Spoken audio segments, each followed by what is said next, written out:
اب یہ جو اللہ تعالیٰ نے قبلے کو تبدیل کیا ہے، اس پر بہت سارے سوال پیدا ہوئے، کچھ مسلمانوں کی طرف سے، کچھ یہودیوں کی طرف سے، کچھ عیسائیوں کی طرف سے بھی۔ پہلا سوال جو پیدا ہوا وہ یہ تھا کہ اللہ تعالیٰ نے یہودیوں اور عیسائیوں کا قبلہ اگر بیت المقدس رکھا تھا تو مسلمانوں کا قبلہ کیوں تبدیل کیا گیا؟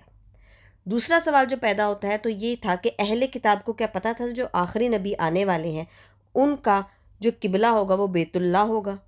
تیسرا سوال جو پیدا ہوا وہ یہ تھا کہ یہ تینوں مذاہب جو اپنے آپ کو یہودی، عیسائی اور مسلمان کہتے ہیں، جو ایک ہی مذہب کی عکاسی کرتے ہیں جو کہ ہے اسلام، تو کیا ان پر دونوں قبلوں کا احترام لازماً اور ضروری ہے؟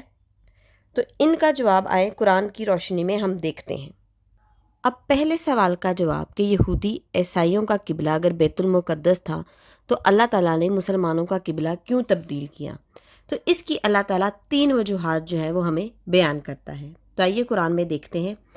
پہلی یہ اللہ تعالیٰ فرماتا ہے کہ مشرق اور مغرب کا مالک جو ہے وہ میں ہوں، تم جدھر بھی منہ کرو گے ادھر ہی میرا منہ ہوگا۔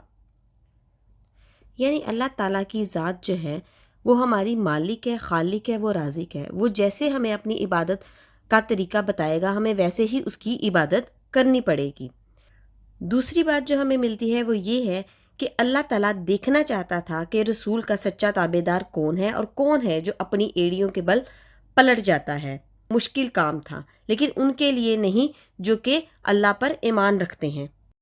اور تیسری بات، آپ صلی اللہ علیہ وسلم کی خوشی کے لیے بھی اللہ تعالیٰ نے قبلے کو تبدیل کیا، کیونکہ آپ صلی اللہ علیہ وسلم کی یہ خواہش تھی کہ جس قبلے پر حضرت ابراہیم علیہ السلام قائم ہیں وہ بھی اسی قبلے کی طرف رخ کر کے نماز پڑھیں۔